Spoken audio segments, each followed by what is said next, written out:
राज्यसभा। और राज्यसभा में हम लोग को बहुत ज़्यादा कुछ इंपॉर्टेंट पढ़ना नहीं है, ठीक है ना। जो सवाल आता है वो हम तुमको बताते चलते हैं, ठीक है। राज्यसभा,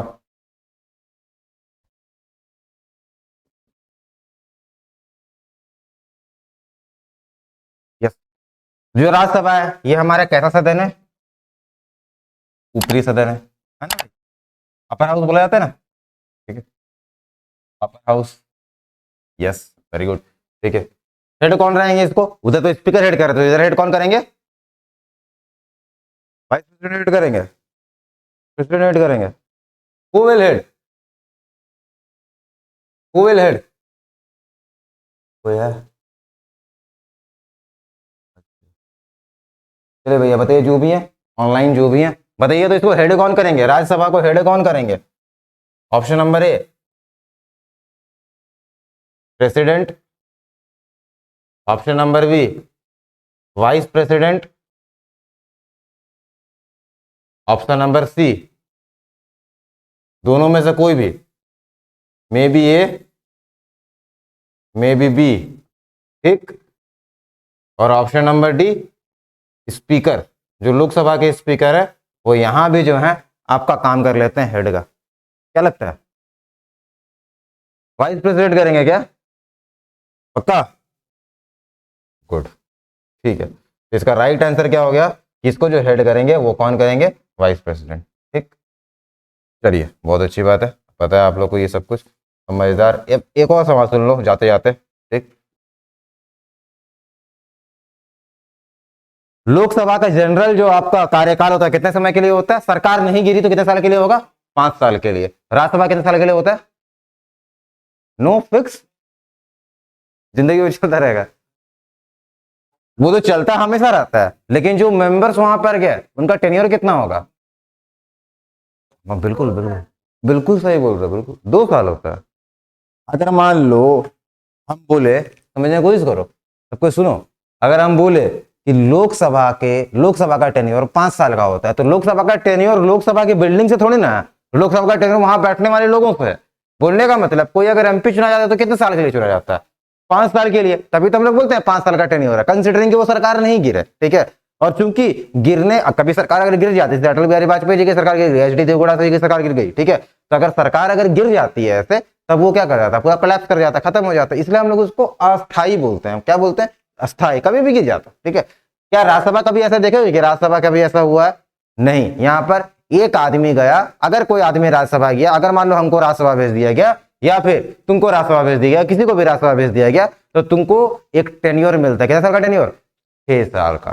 तुम 6 साल तो तुम भैया कंप्लीट करके आओगे। कितना साल कंप्लीट करके आओगे? 6 साल कंप्लीट करके आओगे, ठीक। अब बोला यह जाता है कि राज्यसभा लगातार चलने वाली सदन है, जैसे अभी रूबी बोल रही थी, राज्यसभा लगातार चलने वाली सदन है कि नहीं है? लगातार चलने वाले सदन, लगातार चलने वाली सदन मतलब क्या हुआ? किसी भी पॉइंट ऑफ टाइम में वहां पर आदमी भरा हुआ रहना चाहिए, खाली नहीं रहना चाहिए, ठीक है ना। तुम अपने बाल्टी में हल्का सा छेद कर दो साइड से, ठीक है। उसके बाद फिर क्या करो? ऊपर से टैप वाटर चालू कर दो, ठीक है। क्या ऐसा कोई भी पॉइंट ऑफ टाइम आएगा टंकी में पानी भरा हुआ रहना चाहिए कंसेंट, ठीक है। टंकी में पानी खत्म होगा दिक्कत हो जाएगा, ठीक ना। बाल्टी हल्का सा क्या करो? होल करो, और फिर क्या करो? पानी गिराने दो नीचे। क्या ऐसा कभी टाइम आएगा कि बाल्टी का पानी ही खत्म हो जाएगा? नहीं होगा, ठीक है। वो जो छेद बना वहां से पानी निकल रहा है, उसके बाद भी जो ऊपर से पानी गिर रहा है, उसके कारण क्या होगा? वो खत्म ही नहीं होगा। तो हम लोग को सिस्टम ऐसा बना दिया ना राज्यसभा में, हम लोग राज्यसभा में कुछ ऐसा सिस्टम बना दिए कि क्या होगा कि यहाँ पर लोग हमेशा भरते ही रहेंगे, ठीक है। टेन्योर कब खत्म होता है? जब 5 साल हुआ फिर खत्म हो जाता है। ऐसा ही देखो इसमें होता नहीं है। होगा क्या कि एक टैंक बनाया गया, 1 2 3, ठीक है, 3 टैंक बनाया गया, ठीक है। और क्या बोला? इसमें 1/3 आदमी को रखा गया, इसमें 1/3 आदमी को रखा गया, इसमें 1/3। वही तुम बोल रहे थे ना, हर 2 साल 1/3 आदमी रिटायर हो जाते हैं, ठीक है। वही तुम बोल रहे थे ना, ठीक है। तो हर 1/3 आदमी को रखा गया। जब हम पहली बार, तुम सोचो, अगर मान लो 1952 में राज्यसभा बना, ठीक, राज्यसभा बनने के बाद हम जितने भी लोग बैठे हुए हैं सबको बोलेंगे कि आपका टेन्योर कितना साल के लिए? 6 साल के लिए। तो 6 साल में तो एक बार में सारे निकल जाएंगे, तो बीच में तो खाली हो जाएगा ना कुछ समय के लिए, तो गड़बड़ होगा ना मामला। तो ये लोग दिमाग क्या बनाए कि लगातार चलाने के लिए कि लॉटरी करते हैं। तो जो पहली बार में लोग आए ना, मान लो हम यहाँ पर डेट लिखते हैं, समझने की कोशिश करें इसमें हम बता क्या रहे हैं, ठीक है। समझते नहीं है बहुत लोग। ये मान लो ये है 1952, ठीक। यहाँ पर कुछ एक 1/3 मेंबर है, ठीक है, कुछ भी निकाल लो, मान लो कि 245 का 1/3 हमको निकालना। हम लोग क्या किए, सबको, ये तुमको पता, सबको अगर एक साथ हम लोग डाल दिए 6 साल में तो पूरा ये तो खाली हो जाएगा एक समय के बाद, ठीक है, तो हमको वैसा करना नहीं है। तो हम क्या किए, पूरी लॉटरी करते हैं। लॉटरी करने में क्या करेंगे कि जिनका जिनका भी 1/3 मेंबर का नाम निकलेगा वो 2 साल में क्या कर लेंगे, रिटायर कर लेंगे, ठीक है ना। तो सबसे जो एकदम ही अनलकी लोग थे, ठीक है ना, जो अनलकी लोग थे, ठीक है ना, बेचारे लोगों को क्या हुआ, तो राज्यसभा में ऐसा भी हुआ है, जो सबसे स्टार्टिंग में 1/3 लोग थे, उनका कार्यकाल कितने समय के लिए था, केवल और केवल 2 साल के लिए। समझ में आया ना। इसके बाद अगला जो आदमी आया, बोला एक और लॉटरी करते हैं, और लॉटरी करने के बाद क्या बोला कि अगला जो टेन्योर होगा उनका सेट कितना रहेगा, 4 साल के लिए। तो कब से कब तक, 1952 से 1956। और बोला जो तीसरा आएगा, ठीक है, उसका तो पूरा का पूरा चल जाएगा, तो 1952 से कब तक, 1958, ठीक है। अब देखो समझने की कोशिश करना। अब देखना ये जो हम टैंक बनाई है, टैंक अब कभी खाली नहीं होगा, कैसे बताता हूं, और ये अब तक चल रहा है, देखो ये टैंक कभी खाली नहीं होगा। 1952 से 54 में एक सेट ऑफ आदमी रिटायर कर गया, ठीक है, चलो हम लिख लिख के ही कर लेते हैं, 245, चलो हम मान लेते हैं यहाँ पर कुछ 100 लोग यहां से क्या कर लिया, रिटायर हो गया, ठीक है। तो कब रिटायर हुआ, 1954 में। तो जैसे ही रिटायर हुआ होगा, नया लोग आया होगा कि नहीं आया होगा, मानते? अगर ये वाला खत्म हुआ 1954 में, तो उसके बाद नए लोग आए होंगे, तो 1954 में जो मेंबर आए होंगे उनका कार्यकाल कितना चलेगा, 6 साल, मतलब कब तक, 60 तक, ठीक है। तो देखो 58 में जो खत्म होने वाला, तो ऑटोमेटिक कहां तक बढ़ गया, 60 तक। अब देखो इसके बाद जो मेंबर आएंगे सबका कार्यकाल 6 चलते रहेगा। अब देखो ये आए, ये कब निकले, 56 में, 56 में जब निकले, 56 में निकलेंगे, हाँ 54 से 56, मतलब ऑब्वियस बात है, 52 से 52 4 साल हो गया उनका। अब जो लोग कितना में निकले, 56 में निकलेंगे, अगर ये लोग सारे लोग 56 में निकलेंगे, तो हमको नया लोग को भरना पड़ेगा, 1/3 नए लोग को भरना पड़ेगा। तो 1/3 जो नए लोग को भरेंगे, अब उनका देखो टाइम पीरियड कितना हो गया, 1956 से 6 साल कितना, 62। अब देखो यहाँ पर इनका टाइम पीरियड, टेन्योर कब खत्म हुआ, 58। जैसे 58 में खत्म हुआ, हम नया लोग को घुसा है, तो कब तक बढ़ गया, 58 से कब तक, 6 साल, मतलब कब, 64। लो भैया अभी ऐसे ही चलते रहेगा लगातार, ठीक है। अब देखो अब कुछ मेंबर्स कब रिटायर होंगे, 60s में, फिर कुछ मेंबर्स कब रिटायर होंगे, 62 में, फिर कुछ मेंबर्स कब रिटायर होंगे, 64 में। अब फिर इसका अगला सेट बना लो। अब अगला जो आएगा आदमी कब तक चलेगा, 1960 से 1966, वहां वाला कब तक चलेगा, 62 से 68, वहां वाला कब तक चलेगा, 64 से 70। तो अब हर 2 साल में फिर ये लोग को निकाल दो, 2 साल में फिर ये लोग गया। तो बोलने का मतलब यही होता है कि हर 2 साल में 1/3 मेंबर क्या हो जाते हैं, रिटायर कर जाते हैं। पूरा कॉन्सेप्ट समझ में आया कि क्या है ये, कैसे निकलते हैं, नहीं समझ में आया तुमको, तुम बाहर मिलना, बाहर तुमको समझाएंगे, ठीक है। अभी देखो समझना जरूरी नहीं है, ठीक है। क्या करना है कि हमको वो जगह भरे रखना। तुम समझो कि मेरे पास कितना सीट है, 250 सीट है, हमको वो सीट भरे रखना है, सीट खाली नहीं छोड़ना है। तो हम बोले एक ही बार में, हम बोले कि तुम लोग जितने भी लोग हो, तुम लोग ये वाला क्लास से बाहर निकल जाओ, ठीक है, सीट तो खाली हो गया, तो गड़बड़ हो गया। तो हम क्या बोलेंगे ना कि हम बोलेंगे एक बार में सबको बाहर मत निकलो, एक लोग बैठे रहो जब तक कि दूसरा लोग नहीं आ जाता है। समझ में, यहाँ पर वही काम किया गया। अगर एक ही बार में 6 लोग को बाहर निकाल दिया, पूरा 6 का मतलब सबको 6 साल के लिए एक ही बार में बाहर निकाल दिया जाता, तो सिस्टम खाली हो जाता। वो लगातार चलने वाली सदन रहती क्या, बिल्कुल भी नहीं रहती। तो हम लोग क्या किए भैया, कुछ नहीं किए। हम लोग बोले कि जो पहली बार में आएंगे ना, पहले बार लोग जो पहली बार आएंगे, तो हम उनको केवल 2 साल का टेन्योर देंगे। कितने साल का टेन्योर देंगे, 2 साल। 1/3 मेंबर, 1/3 मेंबर को केवल 2 साल का टेन्योर देंगे, और 2 साल का टेन्योर देके उनको हम लोग बाहर निकाल देंगे, ठीक है। तो 2 साल का टेन्योर दिए और बाहर निकाल दिए।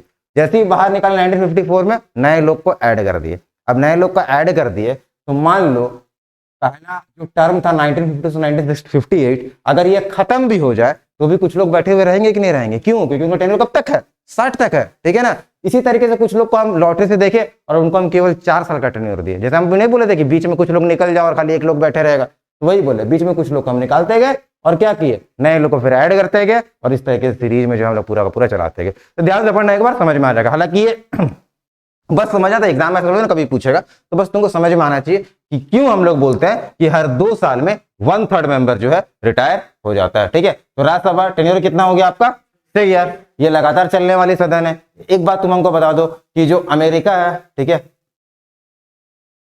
जो अमेरिका है, तो अमेरिका में भी उच्च और निम्न सदन है, तो वहां के उच्च सदन को क्या बोला जाता है, अमेरिका के उच्च सदन को क्या बोला जाता है, जल्दी बताओ, पता है किसी को। अमेरिका का जो उच्च सदन है उसको क्या बोला जाता है, ठीक है, अमेरिका का उच्च सदन। और ब्रिटेन का भी लिख लो, ब्रिटेन का उच्च सदन को क्या बोलता है, होमवर्क, ठीक है।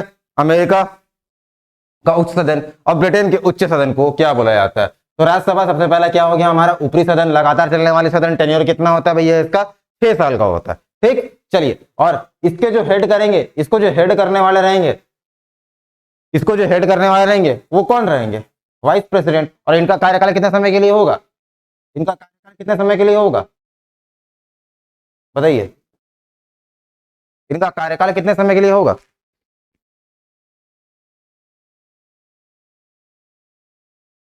राज्यसभा 6 साल चलेगा, तो कार्यकाल कितने समय के लिए होगा राष्ट्रपति का? कुछ भी डिफाइंड नहीं है, तो कुछ समझ में नहीं आया तो बोल दो डिफाइंड नहीं है, ऐसे नहीं है। अब 2 साल में नहीं निकलेगा, वो एक ही टाइम था जो निकल गया। जो बदकिस्मत लोग थे 1959 वो बस निकल गया, ठीक है। अब नहीं निकलेंगे कोई, अब सबका 6 साल चलेगा, ठीक है। चलो बताओ कितना साल का कार्यकाल होगा? 5 साल, तो 6 साल है ना राज्यसभा का। इसका कार्यकाल जो होता है वो कितना होता है? 5 साल, ठीक है। कार्यकाल कितना होता है? 5 साल। तो इसको इस बहुत लोग इस चीज से कनेक्ट कर लेता है कि सर राज्यसभा तो 6 साल चलती है, लेकिन जो उसके हेड रहेंगे वाइस, उसका कार्यकाल 5 साल कैसे होता है? हमको उससे मतलब नहीं है। वो जाएंगे उसका फिर क्या करेंगे? नया वाइस प्रेसिडेंट आ जाएगा, ठीक है, उसका कोई दिक्कत थोड़ी है।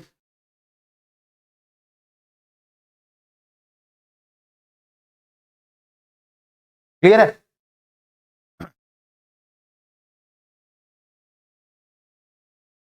एक और होमवर्क ले लो, एक और होमवर्क ले लो, ठीक है। इससे क्या होगा ना, मेरा होमवर्क देने से खास बात क्या होता है ना, तुम ना उस चीज से रिलेटेड ना कुछ एक दो बात सर्च करते रहते हो, ठीक है। नहीं तो अदरवाइज क्या होता है ना, सब एकदम सही बता देंगे, हम तो बता ही देंगे, लेकिन फिर तुम्हारा दिमाग ना कभी उतना उस तरीके से खुलेगा नहीं। तो एक होमवर्क तो ये हो गया, ब्रिटेन की संसद में, ब्रिटेन और अमेरिका में जो उच्च सदन है उसका क्या नाम है? नहीं होगा तो फिर मेरे से पूछ लेना नेक्स्ट क्लास में, रिमाइंडर दे देना, ठीक है। और दूसरा देखो, अब सवाल ही भूल गए हम क्या पूछने वाले थे। जो फर्स्ट वाइस प्रेसिडेंट है, फर्स्ट चेयरमैन ऑफ, चेयरमैन जो जो लोकसभा में जो हेड होता है ना उसको हम लोग स्पीकर बोलते हैं, और जो राज्यसभा में जो हेड होता है उसको हम लोग क्या बोलते हैं? चेयरमैन। तो the first chairman of Rajya Sabha, the first chairman of Rajya Sabha, Rajya Sabha के प्रथम सभापति कौन थे? ठीक है, देख के आ जाना। अभी भी बता ही दोगे, लेकिन फिर भी कुछ लोग चेक करके आ जाना। चलिए आगे बढ़ते हैं।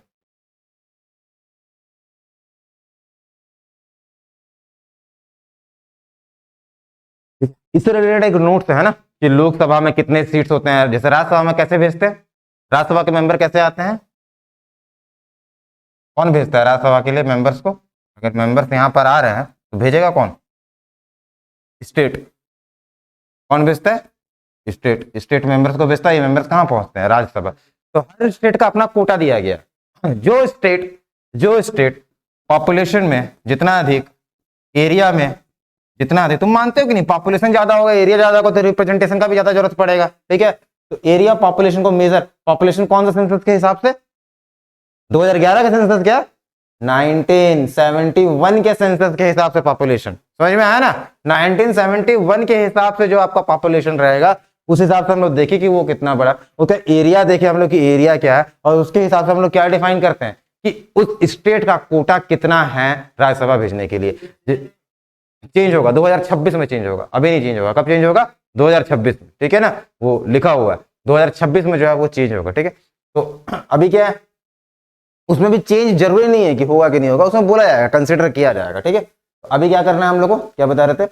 Area, population. हाँ, तो हर स्टेट को क्या दिया गया? अपना एक कोटा डिफाइन किया गया। जैसे यूपी बड़े स्टेट है, महाराष्ट्र बड़ा स्टेट है, राजस्थान बड़ा स्टेट है, तो ये लोग के लिए कोटा क्या है? ज्यादा बड़ा है। अब जो झारखंड जैसे स्टेट के लिए अभी कितना कोटा है, यहाँ से कितने लोग जा सकते हैं, ये भी याद रखना है तुमको। राज्यसभा के लिए कितने लोग जा सकते हैं? 6 लोग, ध्यान देना। यहाँ से राज्यसभा के लिए कितने लोग जा सकते हैं? 6 लोग। और वही जो आपका यूपी वाले जगह से आपका 20+ लोग जाते हैं, ठीक है, राजस्थान महाराष्ट्र वाले जैसे जगह से, तो ध्यान देना। तो ये खास बात होता है।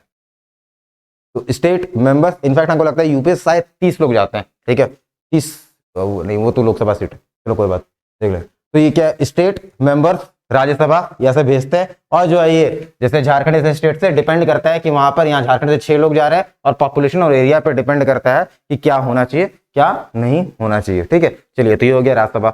अब इसका हम तुमको एक प्रॉपर जो लिस्ट है स्टेट के हिसाब से वो तुम लोग को दे देंगे। ठीक है, तुम लोग कंसिडर कर लेना कि नॉर्थ ईस्ट स्टेट में जैसे बहुत सारे नॉर्थ ईस्ट स्टेट है, सिक्किम, मेघालय, नागालैंड, अरुणाचल प्रदेश, छोटे छोटे स्टेट्स हैं। ठीक है, रिप्रेजेंटेशन कम है, रिप्रेजेंटेशन कम है तो क्या होता है, केवल एक एक प्रेजेंटेशन जो है उनका जाता है, रिप्रेजेंटेशन जाता है कहां पर, राज्यसभा में। ठीक है, चलिए लेकिन तुमको समझ में आना चाहिए कि Rajya Sabha as important as Lok Sabha, क्योंकि बहुत सारे बिल ऐसे रहते हैं जिसको पास करवाने के लिए किसका जरूरत पड़ता है, राज्यसभा, और राज्यसभा का हमको लेना बहुत जरूरी होता है, राज्यसभा का सहमति लेना बहुत जरूरी होता है। ठीक है, चलिए हम लोग आगे बढ़ते हैं। तो ये तो आपका सब कुछ हो गया, मेंबर्स हम लोग सब कुछ लिख ही लिए थे। कितने मेंबर्स हम लोग बताए थे राज्यसभा में, 245, वो तो करंट स्टेटस है, ऐसे है कितना 250। ठीक है, तो फिर से हम लिख लेते हैं कितना है 250, कितना मैक्सिमम, इसमें क्या क्या स्टेटस था, 238 कहां से आएंगे, स्टेट से, और 12 कौन आएंगे, नॉमिनेटेड, नॉमिनेटेड मतलब नामांकित। तो ये 12 जो नॉमिनेट रहेंगे, कौन नॉमिनेट करेगा इनको,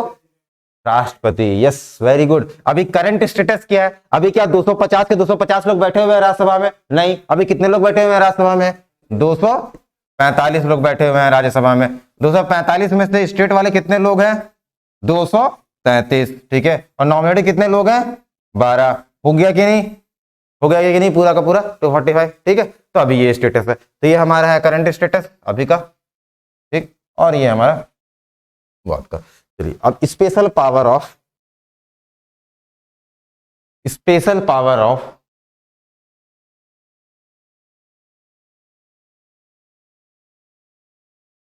Rajya Sabha, special power of Rajya Sabha, बहुत ही इंपॉर्टेंट। राज्यसभा की विशेष शक्तियां,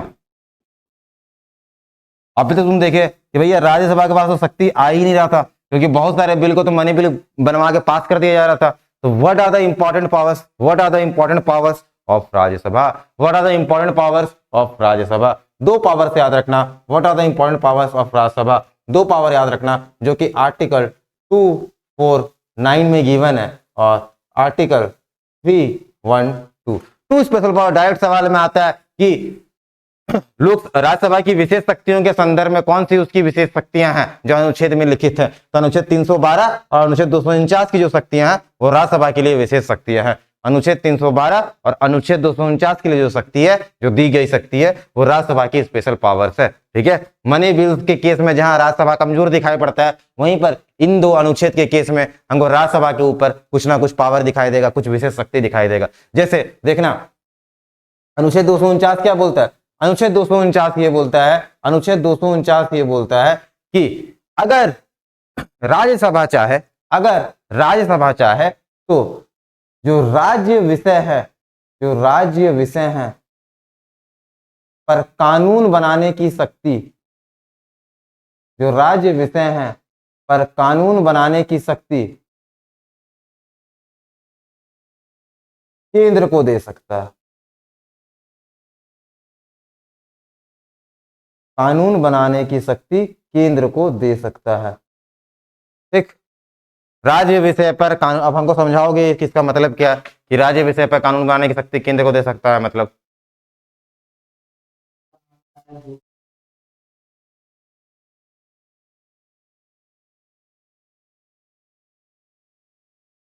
थोड़ा सा और रिफाइन होके बोल सकते हो इसको। जैसे हम तुमको बताए थे 7 शेड्यूल, बताए थे क्या तुम लोग को, नहीं बताया था 7 शेड्यूल,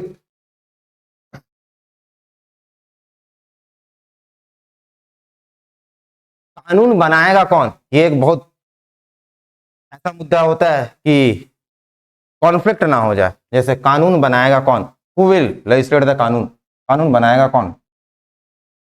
ठीक है, कानून,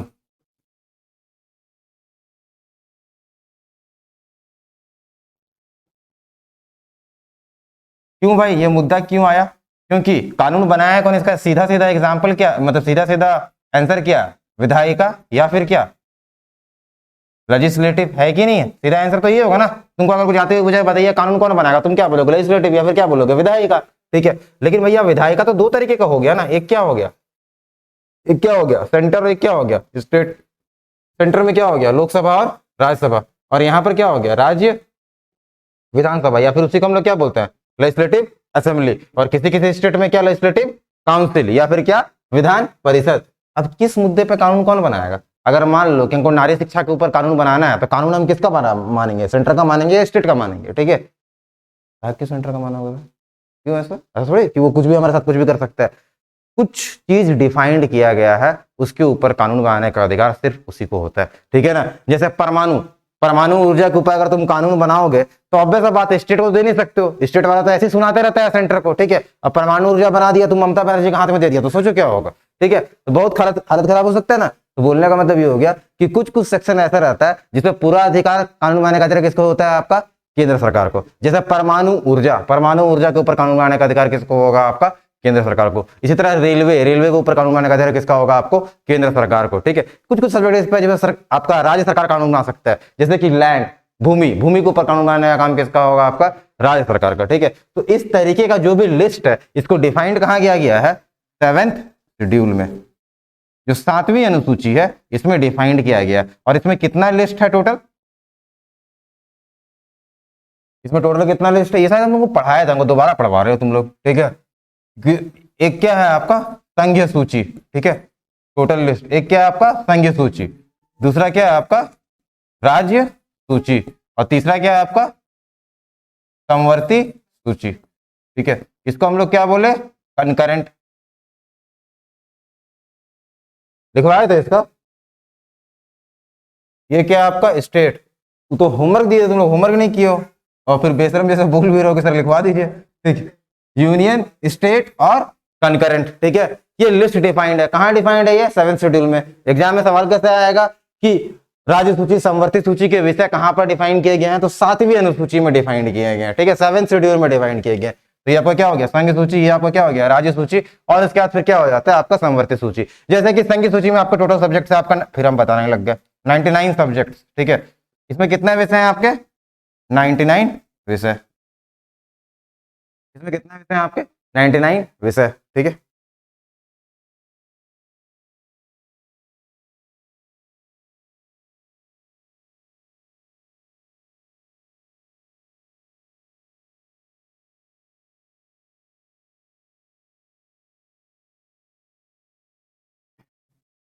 कंकरेंट में कितने हैं आपके 66 सब्जेक्ट, ठीक है। और इसमें कितने हैं आपके 47 सब्जेक्ट। गलत तो नहीं हो रहा ना, राज्य सूची 47 52 61 5 66, ठीक है। 99 47 66, ठीक है। क्या हो देख लो। तो संघीय सूची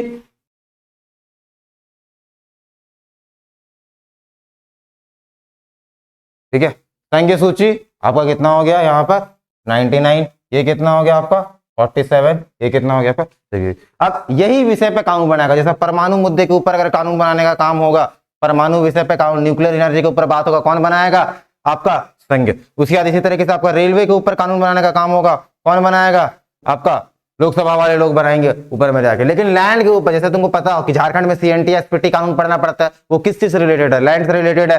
देखो जो लैंड रिलेटेड जो कानून रहेगा वो कौन बना रहा है आपका राज्य बना रहा है। एक तरीके का एग्जाम्पल जो हम समझाने के लिए तुमको बता रहे हैं। इसी तरीके का आपका एजुकेशन से रिलेटेड कोई कानून है तो कहां जा रहा है ये समवर्ती सूची में, इस तरीके का, ठीक है। तो ध्यान देना। अगेन ये तो समझाने के लिए था, इसका आगे जब हम कुछ तुमको लिस्ट बताएंगे तो वो भी तुमको प्रॉपर स्टेट के हिसाब से ये भी तुमको मिल जाएगा, तुमको समझ में आ जाएगा कौन कौन सा इंपॉर्टेंट। जैसे 5-6 हमेशा एग्जाम में पूछा जाता है कि बताइए कौन सा विषय का पार्ट है। अच्छा इसमें एक बात क्या याद रखना है, इसमें एक बात तुमको ये याद रखना है कि अगर किसी विषय पर, जैसे समवर्ती सूची के बहुत सारे विषय पे केंद्र भी कानून बना सकता है और राज्य भी कानून बना सकता है, लेकिन इन केस ऑफ कॉन्फ्लिक्ट किसका कानून वैलिड होगा, इनका यूनियन का जो है कानून वो वैलिड होगा। समझ में आ गया ना, तो हमको ध्यान में रखना है। चलिए हम पढ़ा गया रहते हैं। हाँ आर्टिकल 249। अब देखो यार क्या होता क्या है कि ये तो अच्छी बात है ना,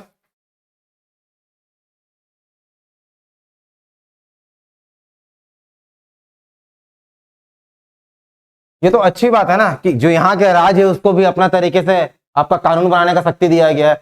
अगर मान लो ऐसा बोल दिया जाता केंद्र वाला ये बोलता डिक्टेटरशिप कि हम जो बोलेंगे वही आपको करना, तो गलत होता कि नहीं होता, ठीक है। इनको अपना संप्रभु दिया गया है कि ठीक है आप अपने हिसाब से डिसीजन ले सकते हैं, ठीक है।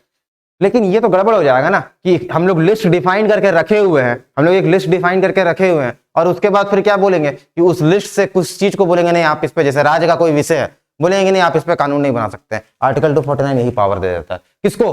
केंद्र को। केंद्र को आर्टिकल 249 ये पावर दे देता है कि कभी भी चाहे तो राज्य विषय, देखो यही हम लिखे ना, राज्य विषय पर कानून बनाने का अधिकार किसको दे देता है? केंद्र को। मतलब राज्य में जो डिफरेंट विषय हो सकता है कि 40 विषय में कुछ विषय बोला कि इसके ऊपर आप कानून नहीं बनाइएगा, इसके ऊपर कानून कौन बनाएगा? आपका, इसके ऊपर कानून आपका केंद्र बनाएगा, तो दिक्कत हो जाएगा। ठीक है, तो उस तरीके का अधिकार देने का काम कौन कर सकता है? राज्यसभा। ध्यान देना किस अनुच्छेद के तहत? आर्टिकल 249। क्लियर हो जाना चाहिए। ठीक है,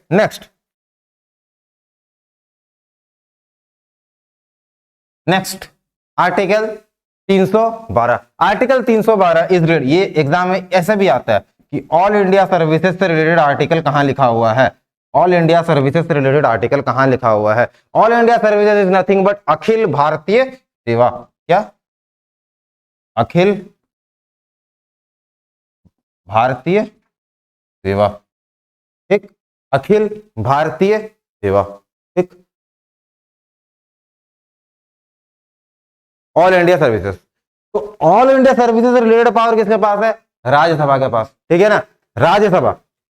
what is all India services? Article 312 क्या समझते हो ऑल इंडिया सर्विसेज से? आर्टिकल 249 समझ में आ गया? ठीक है ना, समझ में आ गया ना? मतलब राज्य का जो भी सब्जेक्ट कानून बनाने का अधिकार किसको दे देगा? आपको, केंद्र को। या फिर ऐसे समझ लो कि उल्टा भी समझ लो, अगर ये नहीं समझ में आ रहा है, मान लो मैं एक और एग्जांपल दे रहा हूं। मान लो कि जैसे परमाणु मुद्दा पे अधिकार कानून बनाने का अधिकार किसको? केंद्र को। मान लो इससे ये अधिकार छीन लिया गया, किसी राज्य को दे दिया गया। ठीक है, लेकिन ऐसा नहीं होता, इसमें लिखा हुआ है केवल राज्य का जितना भी सब्जेक्ट है उस पर कानून बनाने का किसके पास आ गया? आपके पास, केंद्र के पास। ठीक है, तो दैट इज आर्टिकल 249। आर्टिकल 312, एक बार सवाल आया ये कि बताइए ऑल इंडिया सर्विसेज जो है, ऑल इंडिया सर्विसेज जो है, ठीक, इसमें कौन कौन से सर्विसेज नहीं आते हैं? ऑल इंडिया सर्विसेज में कौन कौन से सर्विसेज नहीं आएंगे? ठीक है ना, आईएएस पूरा ही लिख लेते हैं, इंडियन एडमिनिस्ट्रेटिव सर्विस, आईपीएस सबको बताना है, इंडियन पुलिस सर्विस, इंडियन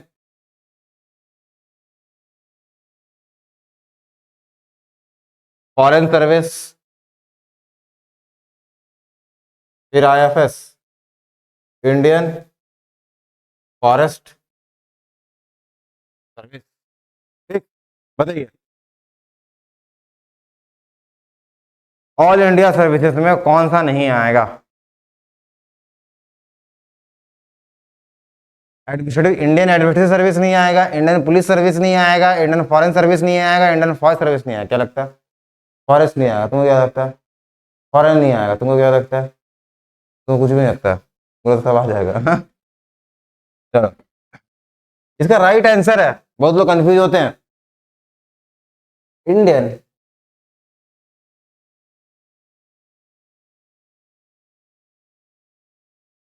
पूरा ही चला गया।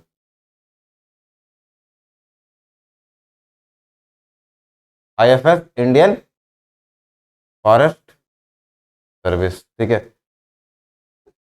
इंडियन फॉरेन सर्विस, ठीक है ना, Indian foreign service is not the part of all India services. Indian foreign service क्या है? ऑल इंडिया सर्विसेज का पार्ट नहीं है। इसका मतलब ऑल इंडिया सर्विसेज में तीन चीज आते हैं, ऑल इंडिया में तीन चीज आते हैं। क्या क्या आएंगे आपका? आईएएस, क्या आएंगे आपका? आईपीएस, और तीसरा क्या आ जाएगा? IOS, Indian forest service. ठीक है ना, फॉरेन सर्विस नहीं आएगा। अब तुम बोलोगे यूपीएससी के एग्जाम से तो इनका भी सिलेक्शन होता है, वो बात अलग है। ठीक है, लेकिन ऑल इंडिया सर्विसेज का उसको हम लोग क्या बोलते हैं? Central services. ठीक है ना, बाकी जितने भी सर्विसेज उसको हम लोग क्या बोलेंगे? Central services. ये आपका ऑल इंडिया सर्विसेज है। ठीक है, क्या फीचर्स होता है, ये आपका गवर्नेंस का इशू, अभी मौका मिला तो हम लोग पढ़ेंगे, लेकिन अभी समझना ऑल इंडिया सर्विस में तीन चीज, आईएएस, आईपीएस और आईएफएस। मान लो कि इस तरीके का हमको और पोस्ट क्रिएट करना है, मान लो हमको लगा कि इंडियन फॉरेन सर्विस को भी इसमें ऐड कर दिया जाना चाहिए। ठीक है, क्योंकि जरूरत है, ठीक है, देश के हिसाब से जरूरत है हमको। तो जब उस तरीके का अगर हम लोग काम किए, ठीक है, तो इस तरीके का कोई नया पोस्ट क्रिएट करने का अधिकार किसके पास होगा? राज्यसभा के पास। समझ में आया? बोलने का मतलब ये हुआ कि अभी तो 3 ऑल इंडिया सर्विसेज का पोस्ट है, लेकिन इस तरीके के कुछ नया सर्विसेज ऐड करने का काम या फिर जिम्मेवारी या फिर अधिकार किसके पास है? राज्यसभा के पास है। ठीक है, that is all about article 312 all India services. ठीक, चलिए आगे बढ़ते हैं। तो ये आपका हो गया स्पेशल पावर।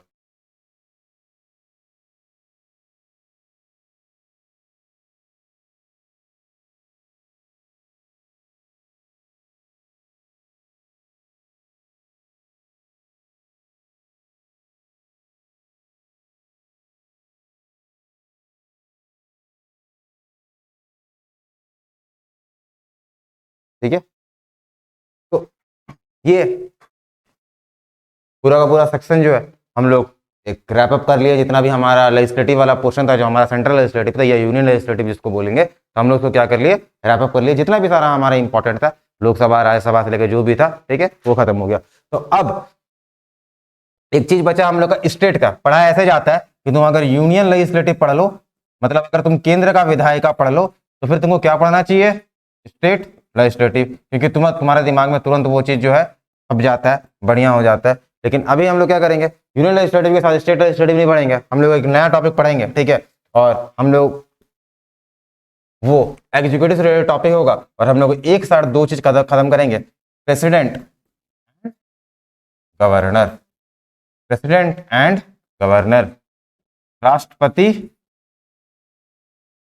एवं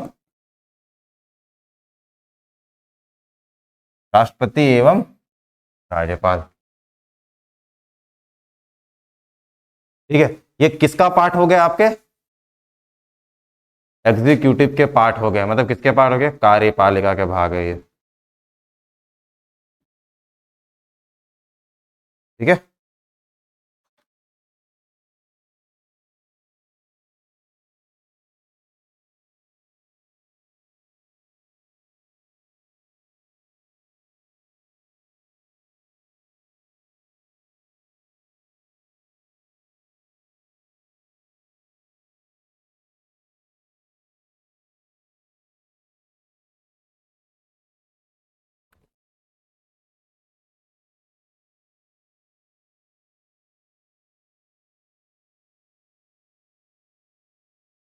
चलिए इसको खत्म करने की कोशिश करते हैं।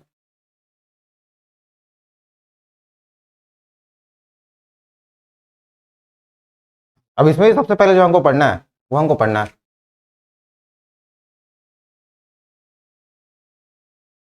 प्रेसिडेंट के बारे या फिर राष्ट्रपति के बारे। ठीक है, राष्ट्रपति।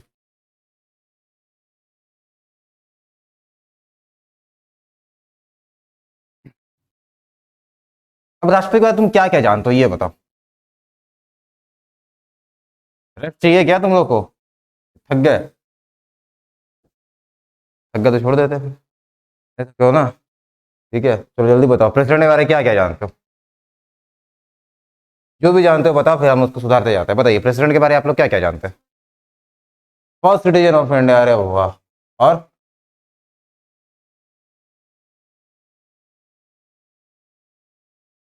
अच्छा, राज्यसभा वाले का एज कितना होना चाहिए था जो अभी हम बताए? 30 साल। और लोकसभा वाले का एज कितना होना चाहिए एमपी बनने के लिए? 25 साल। ठीक है, तो वो दिखाया नहीं। ठीक है, अब देखो और बताओ प्रेसिडेंट के बारे। बस यही एज? हाँ, एज कितना होना चाहिए भाई? उम्र कितना होना चाहिए? बहुत अच्छे। और बताइए, और क्या जानते हैं राष्ट्रपति के? ये लोकसभा के मेंबर हूँ, ऐसा जरूरी है? हाँ? ऐसा जरूरी है क्या? लोकसभा के मेंबर,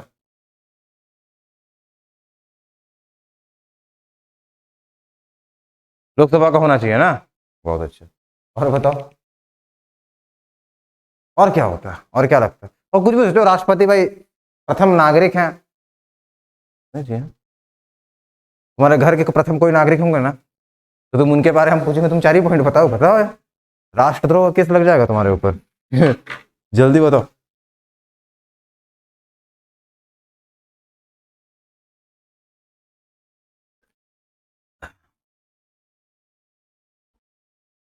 ये सब नहीं सुने हो क्या कि राष्ट्रपति किसी को क्या कर सकता है?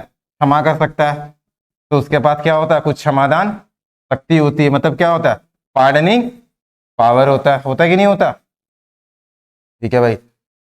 और ये नहीं सुने हो क्या कि वो जितने भी तरीके के फोर्सेस रहते हैं, थल बल, जल बल, सैन्य बल, वो सबके क्या रहते हैं, हेड रहते हैं। ठीक है ना। तो जो आपके विंग्स रहते हैं, जो आर्मी के डिफरेंट विंग्स रहेंगे, उनके क्या रहेंगे, वो हेड रहेंगे। ठीक है, ये सब कुछ है। ठीक है, सबसे मजेदार बात। और ये तो हमारा इतना एक बेसिक बेसिक चीज हो गया। अब इससे पहले हम लोग एक बेहतरीन सवाल पूछने, देखते हैं कितने लोग सवाल जवाब दे पाते हो। ठीक है, और देखना जीएसएससी में कुछ इसी तरीके का सवाल आएगा, क्या भारत का राष्ट्रपति, क्या भारत का राष्ट्रपति, कुछ बड़ा बड़ा टर्म में लिख देते हैं, क्या भारत का राष्ट्रपति पुनर्नियुक्त हो सकता है,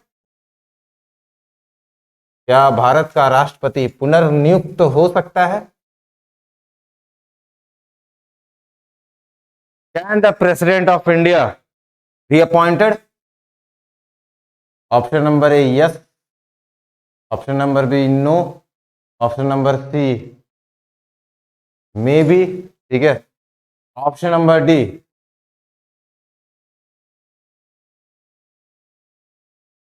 नॉट मोर देन ट्वाइस, 2 बार से अधिक नहीं हो सकता। क्या सही है, डी।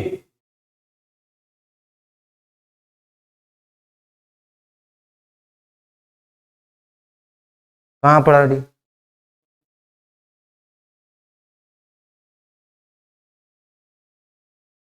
फिर हार गए होंगे, नहीं बने होंगे। तो तुम इसे लॉजिक थोड़ी ना निकाल लिया, तो इसको लॉजिक कैसे निकाल लिया कि भैया कि नहीं 2 बार से ज्यादा बन ही नहीं सकते, हम बनी। कौन सा ऐसे प्रेसिडेंट है जो 2 बार बने थे, डॉक्टर राजेंद्र प्रसाद। ठीक है ना, वो कौन कितने बार बने, 2 बार बने। ठीक है ना, लेकिन ऐसा नहीं है कि तीसरा बार खड़ा होता तो उनको खड़ा नहीं होने दिया था, वो कितने भी बार आप खड़े हो सकते हो।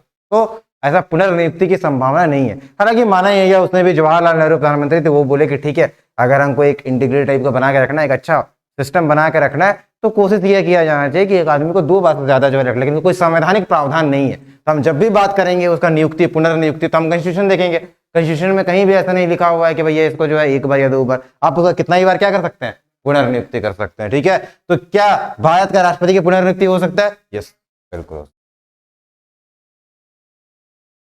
क्लियर। तुम लोग एक सवाल हमको बताया यहाँ पर, first citizen of India, Bharat का राष्ट्रपति, तुम ये बात मानते हो कि नहीं, केवल वही बन सकता है जो भारत का नागरिक हो, मानते हो कि नहीं। ठीक है ना, केवल वही बन सकता है जो भारत का नागरिक हो, जो सिटीजन ऑफ इंडिया, वही राष्ट्रपति बन सकता है। ठीक है, बहुत अच्छी बात है भाई। ठीक, सिटीजनशिप कैसे मिलता है, ठीक है, लंबा चौड़ा हिसाब किताब है। ठीक है, आप यहाँ पैदा है, एसेट्स है, प्रॉपर्टी है, सब है। बहुत बार ऐसा होता है, सिटीजनशिप का पाने का एक तरीका ऐसा भी होता है कि हम बाहर से आए इंडिया, ठीक है, हम इंडिया में हो गए सेटल, हम नागरिकता के लिए अप्लाई किए, और नागरिकता के अप्लाई करने के बाद 7 साल या 11 साल के बाद हमको क्या मिल गया, कि नागरिकता मिल गया, तो वैसा भी नागरिक बन गया हम। मानते हो कि नहीं इस बात को। ठीक है, तो एक तो तुम्हारा उस तरीके का चीज हो गया कि भैया आपको जन्मजात यहाँ से मिल गया नागरिकता। दूसरा क्या हुआ कि आप बाहर से आए, आपको अच्छा लगने लग गया इंडिया, आप सेटल्ड हो गए हैं यहाँ पर, सेटल्ड होने के बाद फिर क्या हुआ, आप नागरिकता ले लिए। सेम चीज यूएस में भी होता है, लोग यूएस में गए, पढ़ने गए, फिर बड़ा अच्छा लगा माहौल, शादी ब्याह कर लिए, तो क्या हुआ, सेट हो गया। और उसके फिर क्या हुआ, इंडिया में सोचे कि अब तो वापस नहीं आना, तो वहीं पर रह लिया, तुमको क्या मिल गया वहां का सिटीजनशिप। पॉसिबल है, होता है ऐसा, इंडिया में भी पॉसिबल। तो नागरिक तो दोनों केस में कहे जाओगे तुम। ठीक है, अब नागरिक जब यहाँ पर इस केस में कहे जाओगे, तो हमको ये बताओ, क्या दोनों तरीके का नागरिक, क्या ये जरूरी है कि राष्ट्रपति, अगर भारत का राष्ट्रपति हो तो उसको जन्म से नागरिकता होना जरूरी है भारत का, जन्म से नागरिकता होना जरूरी है, क्या ये जरूरी है, इज इट नेसेसरी। तुम समझे ना नागरिकता का कॉन्सेप्ट, समझे क्या बोले हम। ठीक है, तब ये बताओ कि हम कोई एक आदमी अभी रिसेंटली आया, मान लो 12 साल पहले, 15 साल पहले इंडिया आया, इंडिया आने के बाद कहाँ से आया वो, मान लो घाना एक कंट्री है, उस जगह से आया इंडिया, इंडिया में आकर तो सिटीजनशिप मिल गया। ठीक है, तो क्या वो राष्ट्रपति बन सकता है, नहीं बन सकता, पक्का, कहाँ लिखा नहीं बनना चाहिए।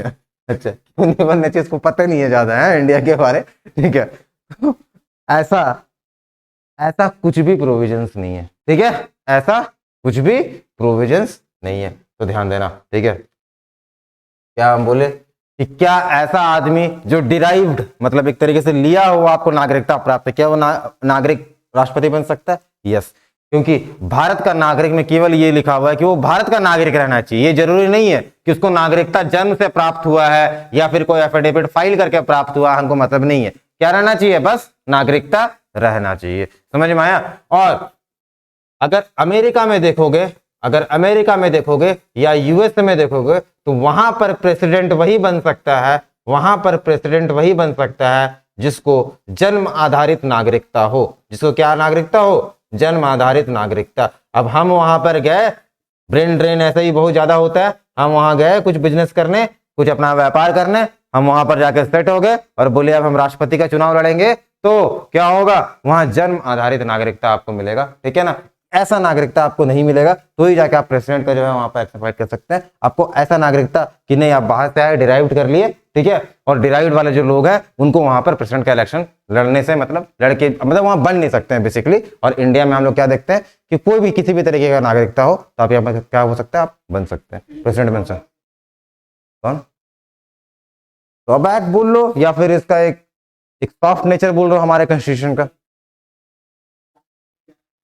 हाँ, गुलाब बन जाएंगे। हाँ, तुमको बहुत याद आ रहा है गुलाबी का। ठीक है, हम लोग कुछ करेंगे, आंदोलन करेंगे फिर, और क्या। हाँ, आंदोलन बहुत सारा हुआ था, ठीक है, क्विट इंडिया करेंगे फिर से। हाँ, करना है ना। चलो, कौन सा नेता तुम बनोगे जब उसमें करेंगे तो? तुम कैसा मतलब किस तरीके का आंदोलन करोगे, हिंसक की अहिंसक? तुमको देख के नहीं लग रहा तुम अहिंसक प्रवृत्ति के आदमी हो? हाँ? चलो हाँ, चलो अब देखते कहाँ हम लोग पहुंचे। प्रेसिडेंट।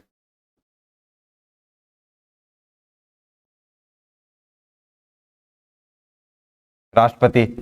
सबसे इंपॉर्टेंट आर्टिकल अनुच्छेद 52। अनुच्छेद 52 क्या लिखा? कि भारत जो एक राष्ट्र है, एक राष्ट्रपति होगा। There will be the president of India, ठीक है। अनुच्छेद 52 में ये लिखा हुआ, एग्जाम में आता है। अनुच्छेद 52 में क्या लिखा हुआ? अनुच्छेद 52 में ये लिखा गया कि अनुच्छेद 52 में एक राष्ट्रपति होगा, ठीक है। राष्ट्रपति देश का होगा, प्रमुख होगा, देश का प्रमुख होगा बेसिकली। और वो होगा कौन? देश का प्रमुख, हेड ऑफ द नेशन, ठीक है। एलिजिबिलिटी पता है तुमको?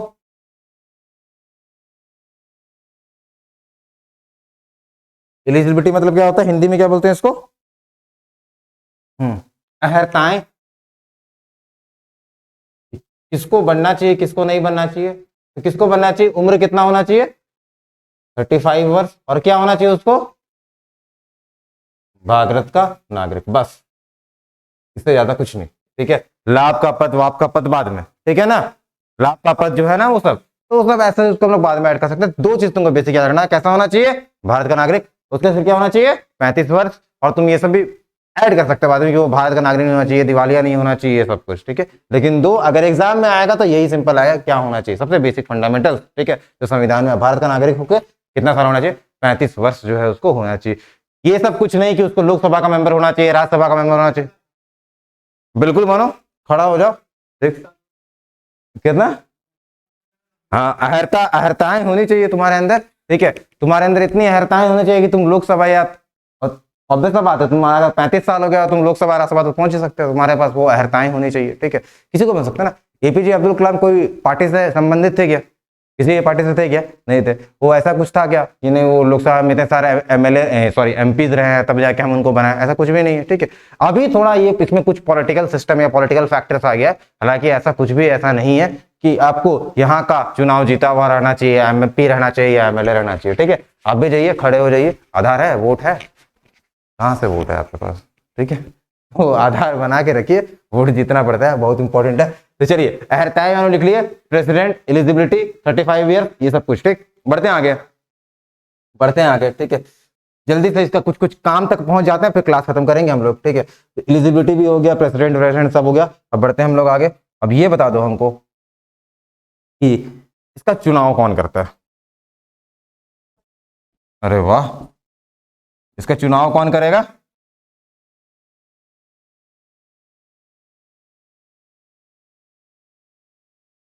इसका चुनाव करने के लिए हम लोग क्या बनाएंगे, एक तरीके का कॉलेज बनाएंगे, मतलब जिसमें क्या बहुत सारे लोग सम्मिलित रहेंगे। तो कौन कौन रहेंगे उसमें सम्मिलित?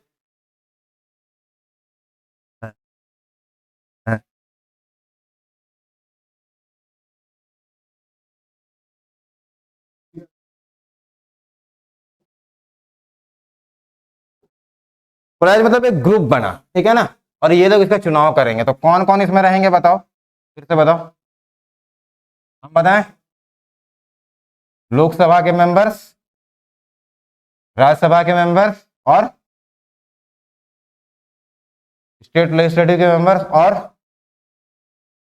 यूनियन टेरिटरी के मेंबर्स, दिल्ली और पौंडीचेरी, बस वही विधानसभा। क्या सारे मेंबर इसमें चुनाव करेंगे क्या? कौन? जो चुने हुए हैं, ठीक है ना, जो इलेक्टेड हैं। आसाम में इलेक्टेड, यहाँ इलेक्टेड, यहाँ इलेक्टेड, और यहाँ इलेक्टेड। इलेक्टेड मतलब क्या होगा? जो चुने हुए हैं, नामांकित नहीं है। समझ में आया ना? तो केवल ये बात दिमाग में बैठा लो। सबसे अच्छा है याद करने का तरीका, केवल याद करने का तरीका ये रख लो कि राष्ट्रपति के चुनाव में केवल वही लोग सम्मिलित होंगे जो निर्वाचित लोग हैं, जो नामांकित लोग नहीं है। ठीक है, राज्यसभा में नामांकित लोग होते थे, कितने लोग होते थे? 12 लोग। क्या सम्मिलित करेंगे हम लोग उनको? नहीं। किनको सम्मिलित करेंगे? जो चुन के या भेजे गए हैं राज्य द्वारा। ठीक है, तो ऐसा राज्यसभा, लोकसभा, लोकसभा, राज्यसभा, विधानसभा। क्या विधान परिषद है क्या इसमें? नहीं है, ध्यान देना, ठीक है ना। तो कंफ्यूज करेगा तुमको। और यूनियन टेरिटरी, यूनियन टेरिटरी केवल दो ही ऐसा केंद्र शासित प्रदेश है जिसका अपना विधानसभा है। केवल दो ही ऐसा केंद्र शासित प्रदेश है जिसका अपना विधानसभा है। कौन कौन सा? दिल्ली और पुडुचेरी। क्लियर है भाई इतना? चलिए, तो ये सारे लोग मिलेंगे और क्या करेंगे? चुनाव करवाएंगे किसका? राष्ट्रपति का। ठीक है,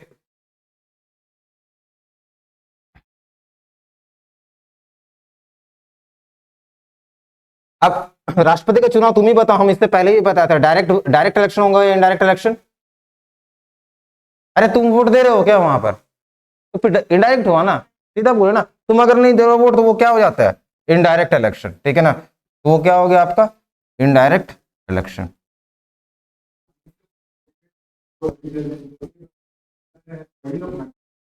हाँ हाँ हाँ, बहुत अच्छी बात। हाँ, तो तुम्हारे बिहाफ में कर रहा है ना। डायरेक्ट टैक्स और इनडायरेक्ट टैक्स में क्या फर्क होता है? हाँ, है ना। तो जब तुम डायरेक्टली चुनाव कर रहे हो तो क्या हो गया? वो डायरेक्टली चुनाव, प्रत्यक्ष चुनाव। इनडायरेक्ट टैक्स उसी तरीके से समझो कि तुम गए शॉपकीपर के पास, तुम्हारे बिहाफ में वो सरकार को पे करेगा। तो तुम किसी को चुन लिए, तुम्हारे बिहाफ में वो चुनाव लड़ रहा है, तो उसको हम लोग क्या बोले? Indirect election. क्योंकि ये तुम्हारे आदमी, ये इसमें तुम्हारे आदमी हो सकते हैं। ठीक है, तुम्हारे आदमी मतलब ऐसा मत समझ लेना कुछ। ठीक है, तुम्हारे आदमी मतलब ठीक है, आदमी रहेंगे, हम लोग चुन के इसको भेजे हैं ये सारे लोग को, और ये लोग अप्रत्यक्ष चुनाव करेंगे और राष्ट्रपति को जो है भेजेंगे। ठीक है, तो ये सब कुछ। अब आगे, अब इनका जो इलेक्शन होता है, अप्रत्यक्ष चुनाव, हम सारा की पॉइंट लिख दे रहे हैं एग्जाम में, इसी से मिलता जुलता सवाल आता है। ठीक है, अब क्या होगा तुम्हारा? चुनाव के बारे में देख रहे हैं, इनडायरेक्ट इलेक्शन, अप्रत्यक्ष चुनाव। ठीक है, अब इसका जो चुनाव होता है इसको हम लोग बोलते हैं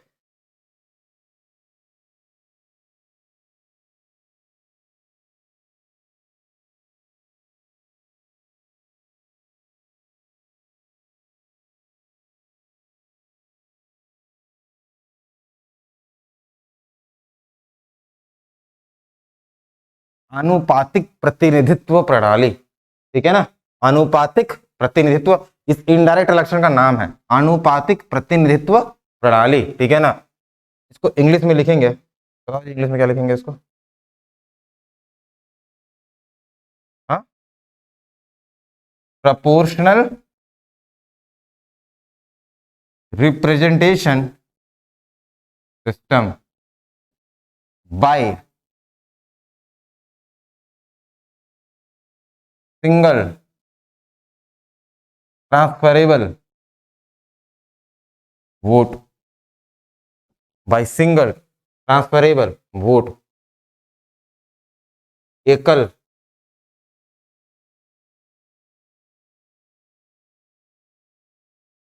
एकल संक्रमण नहीं लिख देना, एकल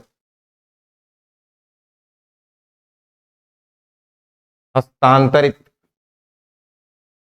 मत द्वारा, ठीक है। पैसा में कितना बड़ा नाम हो गया, ठीक है। एक डायरेक्ट इनडायरेक्ट इलेक्शन को ही हम लोग क्या बोलते हैं, proportional representation system by single transferable vote. इस पूरे जो वोट का प्रोसेस होता है इसमें ईवीएम से वोटिंग नहीं होता है, ठीक है। ये जो आपका पूरा का पूरा सिस्टम होगा इसमें आपका ईवीएम से वोटिंग नहीं होगा, ठीक है। और ना ही बैलेट पेपर, एक अलग तरीके का वोटिंग होता है जिसमें हमको प्रायोरिटी डिसाइड करके हम लोग राष्ट्रपति को चुनते हैं। अब इस पूरे प्रोसेस को अगर पढ़ाएंगे तो हमको आधा घंटा 1 घंटा और एक्स्ट्रा लग जाएगा, तभी हम लोग नहीं पढ़ाएंगे। बस तुमको समझना है इसमें ईवीएम से वोट नहीं होता है, हर एमपी का अपना वोट का वेटेज होता है, हर एमएलए का अपना वोट का वेटेज होता है। और फिर क्या करता है वो लोग वोट करते हैं। वोट कैसे करते हैं, प्रायोरिटी के हिसाब से। वोट में ये नहीं रहेगा कि हम इसको बनाना चाहते हैं, वोट में क्या रहेगा, लिस्ट रहेगा। जैसे कि मान लो हम खड़े हुए, एक्स आदमी खड़ा हुआ, वाई आदमी खड़ा हुआ, जेड आदमी खड़ा हुआ, तो ये हमको पेपर मिलेगा, ठीक है। तो इस पेपर में हम लिखेंगे, मान लो मेरा प्रायोरिटी सेम है कि हम पहले नंबर पे इसको वोट देना चाहते हैं, हम चाहते हैं कि ये राष्ट्रपति बने, और हम चाहते हैं अगर एक्स राष्ट्रपति नहीं बन पाया किसी कारण से, वो हार गया, तो मेरा दूसरा प्रायोरिटी ये है, ठीक, और मेरा तीसरा प्रायोरिटी ये है। फिर कोई दूसरा आदमी आएगा, मतलब वो अगर वोट करेगा तो वो बोलेगा कि नहीं, जेड जो है वो मेरा तीसरा प्रायोरिटी है, जेड एक्स जो है मेरा तीसरा प्रायोरिटी है, जेड जो है मेरा पहला प्रायोरिटी है, और वाई जो है मेरा दूसरा प्रायोरिटी है। तो इस तरीके का सिस्टम चलता है। फिर हम लोग देखेंगे क्या पहले प्रायोरिटी वालों के पास सबसे ज्यादा वोट मिला है क्या, ठीक है। तो उस तरीके से हम लोग देखते हैं, ठीक है। फिर वोट ट्रांसफर होता है एक से ऊपर, तो उस तरीके का कैसे ट्रांसफर होता है वो हम लोग के लिए बहुत ज्यादा अभी जरूरी नहीं है, जेएसएससी के लिए, ठीक है। बस ये समझना कि प्रायोरिटी वोटिंग होता है, सब लोग क्या करते हैं, प्रायोरिटी देते हैं एक दूसरे को, ठीक है। एक दूसरे को मतलब जितने भी कैंडिडेट्स खड़े होते हैं। हमको नाम क्या क्या याद रखना है, सारा का सारा इंपॉर्टेंट। सबसे पहला लोकसभा के इलेक्टेड, राज्यसभा के इलेक्टेड, विधानसभा के इलेक्टेड और यूनियन टेरिटरी के इलेक्टेड। ये जो वोट होता है इसको कौन सा मेथड होता है, अप्रत्यक्ष चुनाव। इस अप्रत्यक्ष चुनाव के इनडायरेक्ट इलेक्शन का नाम क्या है, आनुपातिक प्रतिनिधित्व प्रणाली, प्रोपोर्शनल सिस्टम। और क्या होता है, एकल हस्तांतरित, single transferable vote, single transferable vote. Transfer होता है, वोट क्या होगा, एक के बाद एक पे ट्रांसफर होगा, ठीक है, सिंगल ट्रांसफरेबल वोट। तो इस पद्धति का नाम जो है तुमको याद रखना है, ध्यान में रखना है, ठीक। चलिए आगे बढ़ते हैं।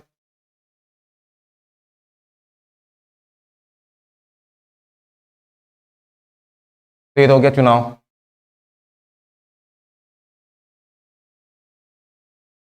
ठीक।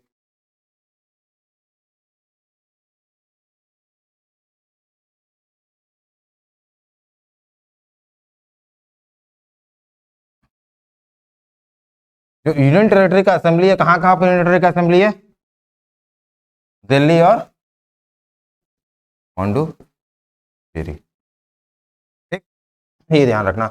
तो यहाँ वाले जो लोग होते हैं वो क्या करते हैं, इस इलेक्शन में भाग लेते हैं। हम ऊपर में लिखे नहीं थे तो इसलिए अभी हम यहाँ लिख दिए, ठीक है। कार्यकाल कितने टाइम के लिए होता है, कार्यकाल, इनका कार्यकाल कितने समय के लिए होगा, कार्यकाल होगा आपका 5 साल, ठीक। अब बढ़ते हैं आगे। क्या इनको बीच में हटाया जा सकता है, कैन बी रिमूव, ठीक है।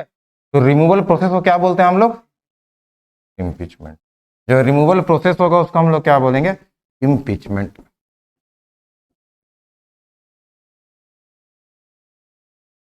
इम्पीचमेंट हिंदी में क्या, महाभियोग। क्या अब तक किसी का भी इम्पीचमेंट किया गया है, क्या किसी का भी इम्पीचमेंट किया गया है, नहीं, ठीक है। किसी का भी अब तक इम्पीचमेंट नहीं किया गया। इम्पीचमेंट करने का आधार क्या होगा, हम क्या बोलेंगे कि इम्पीचमेंट लेके आया, इम्पीच कर दिए, नहीं। आधार क्या होगा, वायलेशन ऑफ द कॉन्स्टिट्यूशन। केवल एक आधार होगा, याद रखना, violation of the constitution.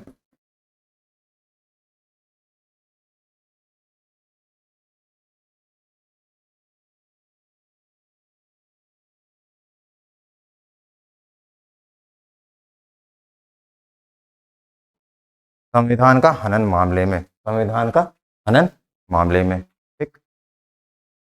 Impeachment, महाभियोग।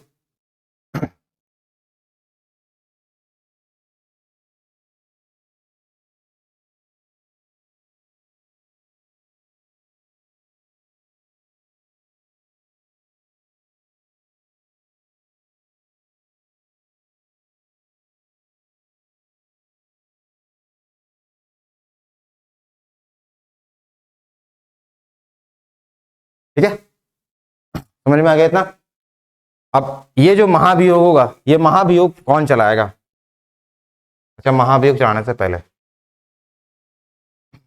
तो मतलब हम लोग देख लिए कि इलेक्शन प्रोसेस तो देख लिए, हम लोग देख रहे हैं रिमूवल प्रोसेस। तो जब रिमूवल प्रोसेस में कौन कौन पार्टिसिपेट करेगा ये बता सकते हो? अगर मान लो इनकेस अगर किसी राष्ट्रपति के ऊपर महाभियोग चल गया तो कौन कौन पार्टिसिपेट करेगा? Who will be the participants? Lok Sabha और बस सुप्रीम कोर्ट। हाँ मतलब ठीक है, तो लोकसभा के सारे लोग,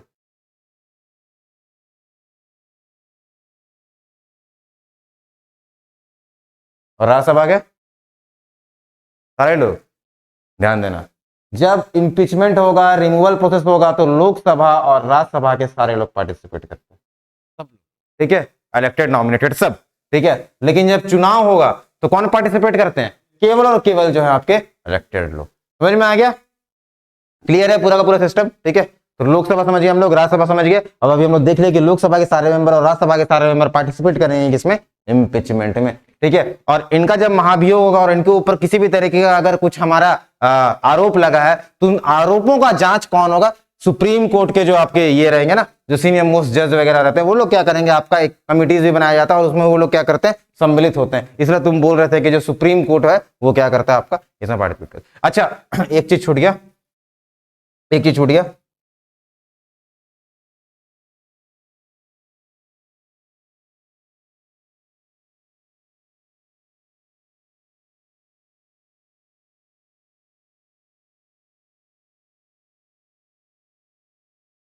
तुम लोग देखते हो कि जब चुनाव होता है, तुम लोग देखते हो, तुम लोग देखते हो कि जब चुनाव होता है ना भाई, तुम लोग देखते हो कि जब चुनाव होता है तो चुनाव होने का समय क्या होता है कि कहीं पर कुछ गड़बड़ हो जाता है कि नहीं? मामला गड़बड़। तो जब ऐसा कुछ मामला गड़बड़ हो जाता है तो चुनाव आयोग क्या बोलता है कि हम वहां पर क्या करवाएंगे भाई? उपचुनाव करवाएंगे। बोलता है कि नहीं बोलता? ठीक है, तो क्या राष्ट्रपति के इलेक्शन में ऐसा हो सकता है? क्या राष्ट्रपति के इलेक्शन में चुनाव आयोग बोल सकता है कि हम फिर से उपचुनाव करवाएंगे, गड़बड़ हो गया? बोल सकता है? नहीं बोल सकता।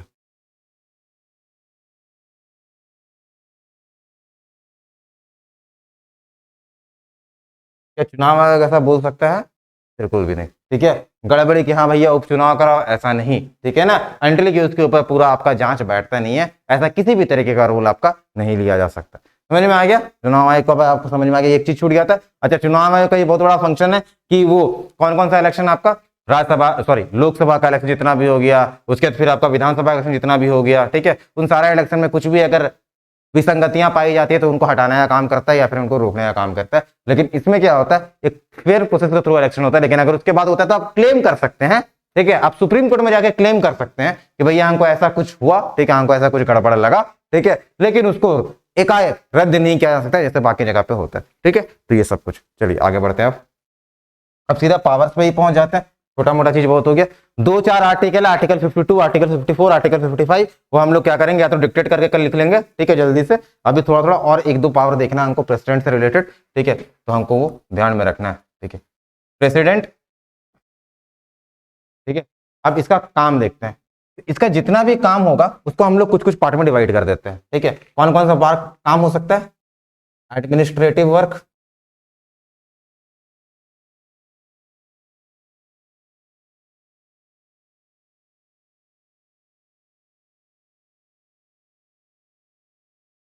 लेजिस्लेटिव वर्क, और क्या हो सकता है?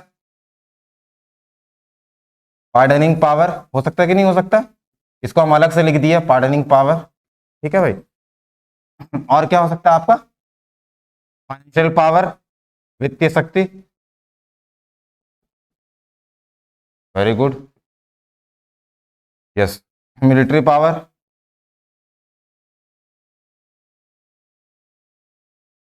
हिंदी में भी लिख देते हैं, सैन्य शक्ति। ठीक है, वित्तीय शक्ति, मतदान शक्ति,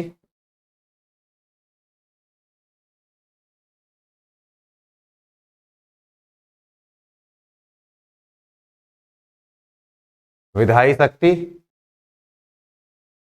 प्रशासनिक शक्ति। ठीक, तो इतना सारा आपका शक्ति हो गया, इतना सारा आपका शक्ति हो गया। ठीक है, और आपका कुछ कुछ अगर और ऐड करना चाहते हो तो हम यहाँ पर लिख देंगे ordinance making power. Ordinance making मतलब क्या होता है? अध्यादेश जारी करने की शक्ति, अध्यादेश जारी करने की शक्ति। तो इतने सारे शक्ति में अगर हम डिफाइन कर लेंगे ना, और फिर इससे रिलेटेड हम सारा का सारा आर्टिकल सभी हम लोग कवर करेंगे यहाँ से, ठीक है ना, जो भी चीज है, तो वो हम लोग जब कवर करते जाएंगे तो बहुत रेयर चांस है कि कुछ भी हमारा जो है क्वेश्चन छूटेगा हमारे हाथ से। तो बस हमको इस चीज का जो है ध्यान रखना है, ठीक है ना।